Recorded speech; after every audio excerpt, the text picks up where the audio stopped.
নির্বাচন কমিশনের ঠিক বাইরেও আপনি দেখতে পাচ্ছেন একটি জটলা এবং বেশ কয়েকজন 2-3 জন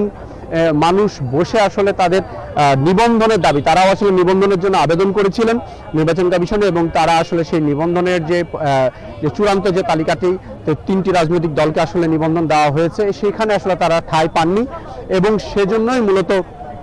তারাও চাচ্ছেন যে তাদের নিবন্ধনটা আসলে যেন যৌক্তিকভাবে একটি কারণ দেখানো হয় এবং সেটি তারা চাচ্ছেন। এবং আপনি জানেন যে দুই একজন কিন্তু অনশনের মতো কর্মসূচিও আসলে দিয়েছে এবং তারা তাদের এই অনশনের আজকে 5 দিনও চলছে। তবে সব মিলিয়ে আসলে নির্বাচন কমিশনের পক্ষ থেকে যে বিষয়টি জানানো হয়েছে যে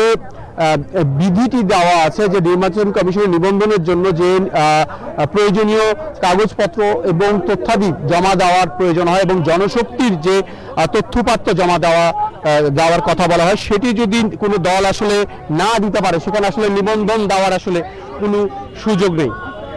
তো আসলে সব মিলিয়ে বলা যায় যে নির্বাচন যতই ঘনিয়ে আসছে এবং এর আগে আসলে তফসিল আসবে, তফসিলের আগেই রাজনীতির ময়দান বলি কিংবা নির্বাচন কমিশনের ভবন বলি কিংবা সেই নির্বাচন কমিশনের যে সামনের রাস্তা সেটিও কিন্তু আসলে সরগরম হয়ে উঠছে এবং এটি নির্বাচনেরই একটি অংশ।